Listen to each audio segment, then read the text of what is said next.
Hi, this is Anne, or Anne as they say in Dutch, and it is day 2 of the Advent calendar. I got 2 boxes with me today. I didn't forget about the chocolates today.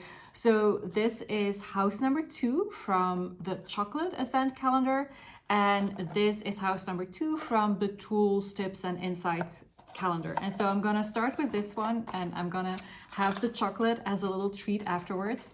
So this one contains a tip on, or an insight or a tool on time management, procrastination, imposter syndrome, self-confidence, habit creation, that kind of stuff. So I'm gonna unfold this little paper, and what do we have today? We have factualize today. This is something that I use a lot, and in every coaching conversation, it comes up at least once, if not more. Factualizing is all about looking for the facts. And let me give an example. Let's say that, and this is my go-to example, the one that I often use when I'm teaching workshops or I'm explaining things in a one-on-one coaching conversation. So let's say that I am giving a presentation and I'm presenting stuff, I get a couple of questions, and I cannot answer one of the questions that I get. And then I am leaving that presentation thinking like, oh my God, that was the most horrible presentation that I ever gave. Everybody will be thinking that I'm not capable, that I don't master the things that I have been explaining. They must think they made the wrong choice, asking me to do this presentation, and they must think that they made the wrong choice, hiring me for this role, all that kind of stuff going on in our brain.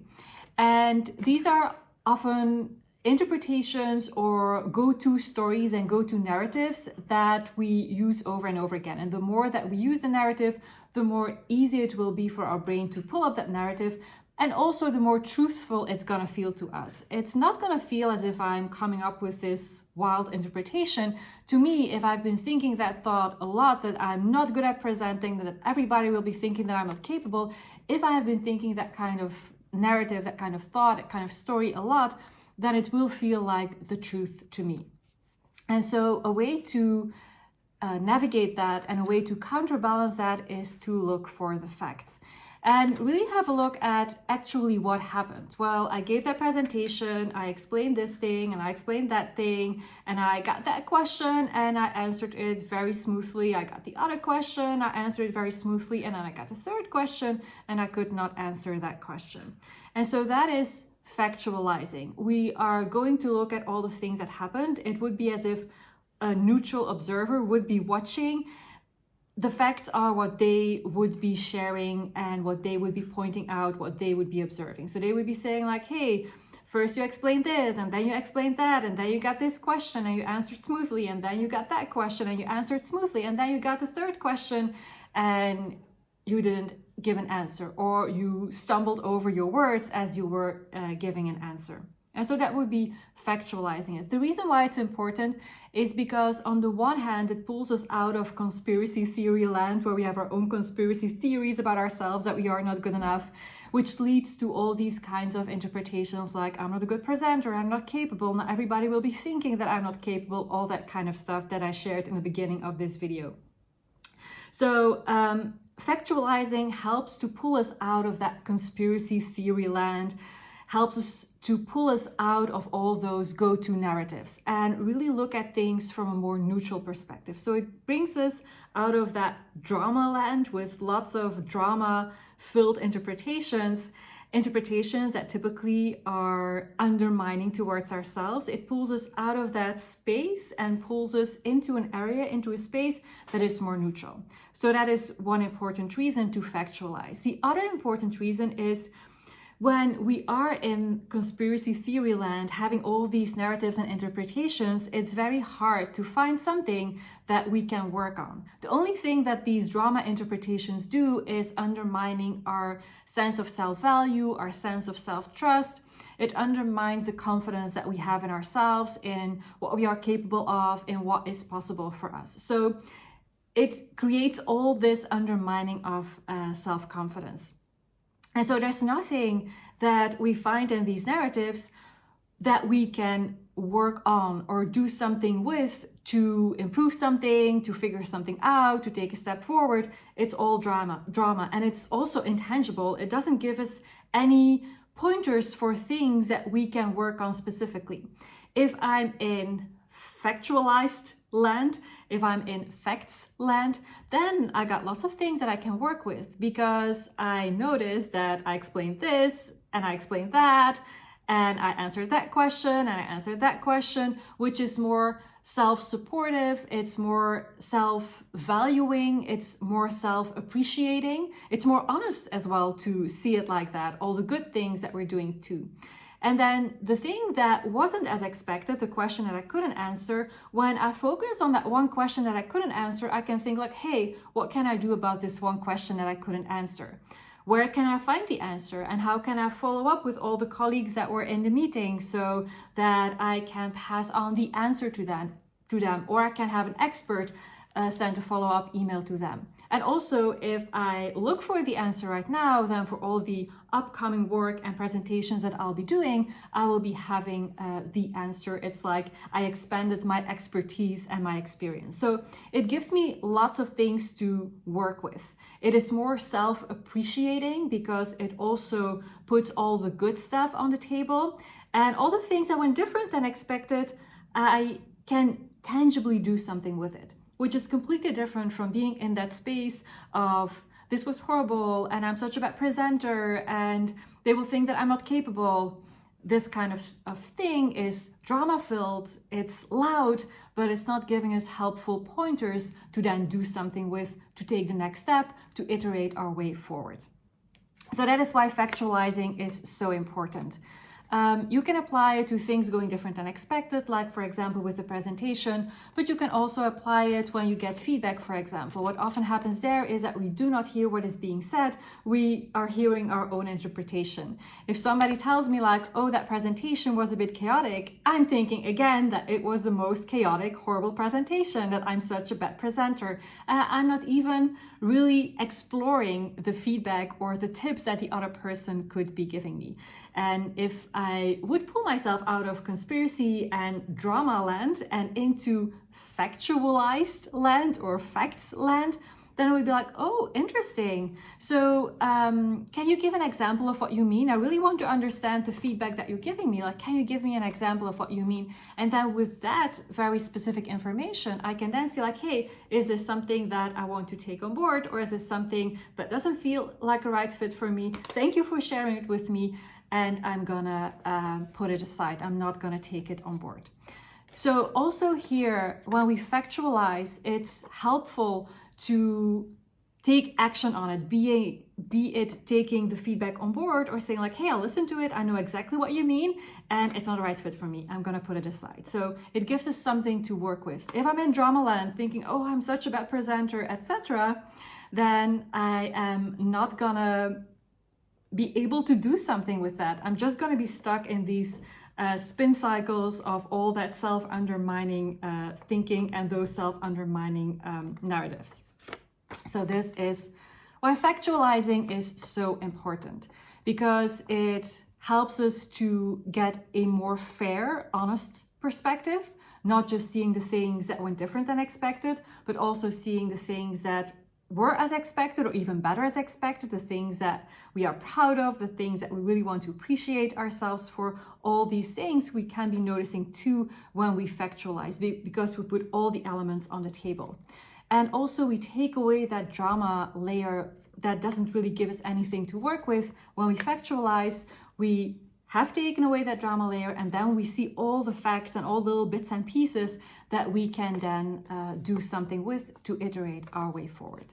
So that's what I want to share about factualizing and why it's so important to factualize. And I would invite you tomorrow, if you get some feedback and you notice yourself going off into conspiracy theory land, or, oh my God, this is so horrible, drama land, then you can let it happen just for a moment, then you shake it off, and then you say, okay, let's go to the facts. How can I factualize this? What were the facts? What was literally being said? Or what did literally happen?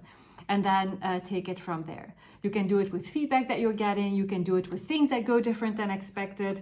Maybe you are in a sales conversation, hoping to get a sale, and then getting a no from the potential client. And I'm like, damn, I'm so bad at doing this. This is horrible.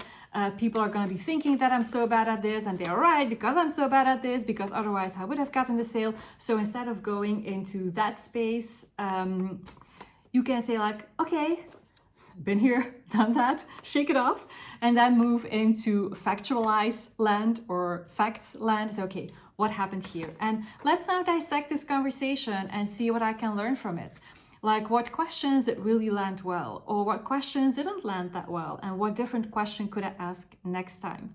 In the way that I prepared the conversation, is there something that I can tweak? So by looking at it from a more factual perspective, that is going to give us a lot of pointers to do something with. And we can also, as I said, we can also notice the things that went amazingly well in that sales conversation, for example, and also appreciate ourselves for that. So have that more fair view instead of that view where all the good things are like pushed from the table. When we factualize, we put everything back on the table and we have a look at the full picture. All right, that's what I wanted to share about factualizing. So tomorrow, play around with this and see how you can factualize when you notice yourself going off into your own go-to narratives. Like, ask yourself, like, okay, I'm here in narrative land, conspiracy theory land. What are the facts actually? And bring yourself into fact land and factualize. All right. Send me a message or leave a comment to let me know how it went tomorrow, or what you're thinking about factualizing. Is it something that you do, or do you notice yourself being in narrative land, drama land, conspiracy theory land, where you have your own conspiracy theories about, oh my God, I'm horrible at this. Oh my God, they must be thinking that they made the wrong hire, all that kind of thinking. So yeah, this is about factualizing. I got just one more thing to be done today, and that is opening this box. This is the chocolate box. I'm gonna do that real quick. This is more complicated than for the other box because there's these little thingies here that I have to untangle. So here we are. I'm really curious. I don't know what's in here, so I'm really curious to see what kind of chocolate we have here. Ooh, ooh, ooh. Oh no! Look at this. Ah, so sad. Like it's a little chocolate, like a green chocolate. Can you see that? A green chocolate. This is something that I can factualize right now. How can I make sure that something is not blurred out, but in sharp focus? There we go. That's better. But as you can see, like, it's a bit damaged. It wasn't like that when I put it in the box. So I made these boxes. I filled up these houses myself. So I got a big box of chocolates, and then I randomly took chocolates and put them in the wrapper and then in the house. And when I put it in there in the wrapper, everything was fine. And when I put it in the house, everything was fine as well. And something must have happened in between, maybe when I picked up the box and put it here or something like that. I don't know what happened exactly. It's a pity that's a bit damaged, but I'm sure that it will taste fine. So I'm gonna do a taste test and let's see if I can figure out what's in here.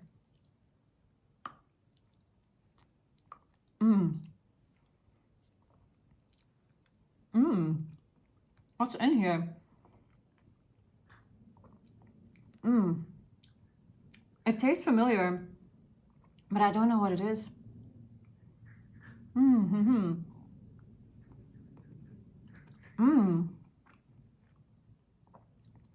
It's a familiar taste, for sure.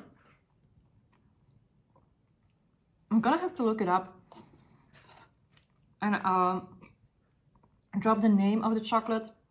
All these chocolates have got their own specific name, so I'll drop the name here, but also what's in there. It's really tasty. And I feel as if it's on the tip of my tongue. The name of the taste, the name of the thing that I taste most, but I cannot grasp it. So yeah, I'll look it up and I'll let you know.